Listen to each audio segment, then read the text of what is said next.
Je vous explique quelle situation pour la presse en Russie. On va poser cette question à notre invité Sergueï Girnov, spécialiste de la Russie et ex-agent du KGB. Bonjour. Bonjour. Bonjour. Merci d'être avec nous. Question posée à l'occasion de ce défi de la journaliste qui a brandi une carte en direct sur un plateau télé, ou encore ce qui s'est passé hier aussi place du Manège avec une autre femme aussi qui brandissait en fait quelques mots et qui a été immédiatement arrêtée.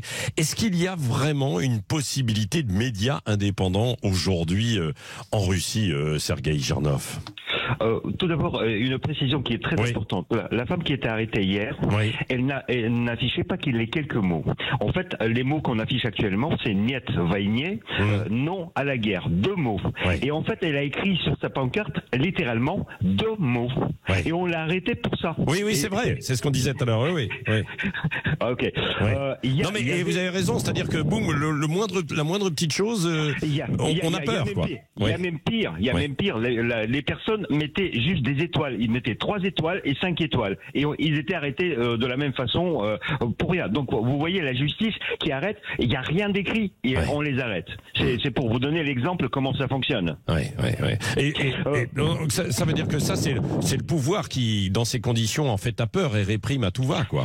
Absolument, c'est un aveu de faiblesse de pouvoir, un aveu de faiblesse, et donc du coup il veut faire peur aux gens, mais malgré cette peur, il y a déjà 15 000 personnes qui ont été arrêtées et ça continue quand même. Mais alors, pour revenir à votre question principale, il y avait une place assez importante malgré tout pour la presse qui était d'opposition.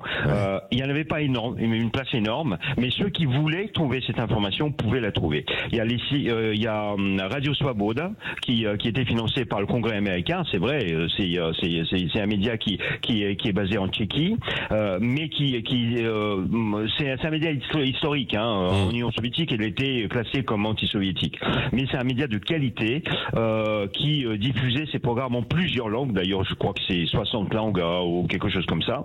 Après il y a le site Medusa qui est très bien, et aussi Novaya Gazeta de Muratov qui a reçu le prix de la paix l'année dernière, et puis Echo de Moscou, la radio, et Dost, la télévision. Donc vous voyez, plus toutes les chaînes d'opposition sur YouTube, dont la mienne d'ailleurs. Moi j'ai une toute petite chaîne. Mais est-ce qu'ils sont diffusés aujourd'hui? Parce qu'il y a des coupures aussi sur Internet, et vous parlez de la radio indépendante Echo de Moscou par exemple, elle a été liquidée là il y a quelques jours et même interdite d'antenne début mars, quoi.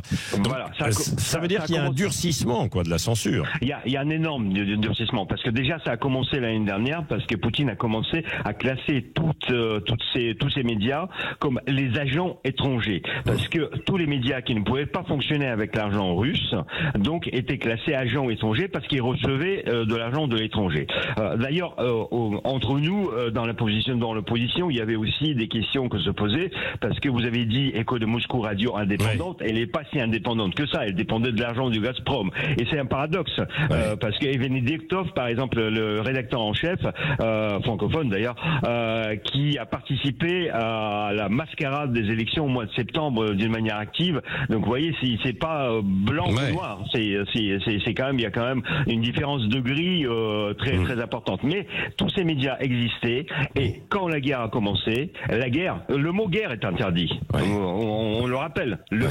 En Russie, on ne peut pas employer sur les ondes et dans les médias le mot guerre. On dit opération militaire spéciale, qui par exemple c'est ce qui défilait l'autre jour, opération militaire spéciale qui se déroule comme prévu, par exemple, quoi. C'est-à-dire ça. Et bien évidemment, les Russes qui ont beaucoup d'humour, on dit tout de suite, puisque c'est comme ça, maintenant on va rebaptiser le livre de Tolstoï. On va pas parler de livre guerre et paix, mais on va parler de livre opération spéciale et paix. Parce que le peuple russe en fait est intelligent, il n'est pas dupe quand même en fait de ce qui se passe. Comme d'ailleurs aussi en Ukraine, où il y a aussi de la propagande aussi de la part d'Ukrainiens, quoi.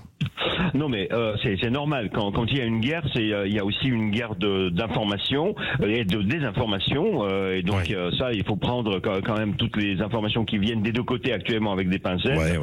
Mais globalement, la propagande russe, c'est la vraie propagande. La propagande ukrainienne, c'est pour contrer cette propagande russe. Et le problème du peuple russe, c'est que en fait, les intellectuels et les gens qui veulent chercher cette information, la vraie information, peuvent la trouver. Mais c'est difficile parce que la majorité de la population regarde la première chaîne de télévision et ils sont lobotomisés. Je dois vous dire que moi, quand je regarde cette chaîne, au bout d'une minute, j'ai envie de vomir. Et c'est juste insupportable. Et donc, c'est d'où d'ailleurs l'importance de l'action de Marina Ovtchinnikova. C'est que c'est là-dessus qui était intéressant parce que même les 5 secondes qui étaient passées pour la première fois depuis 20 ans, les spectateurs de cette chaîne ont vu au moins quelque chose qui ne correspondait pas à la ligne officielle. Ouais. Merci beaucoup, Sergueï Girnov, spécialiste de la Russie, ex-agent du KGB et auteur d'un livre aussi remarquable, bien sûr, sur le sujet. Merci d'avoir été avec nous ce matin en direct sur Sud Radio. Merci beaucoup.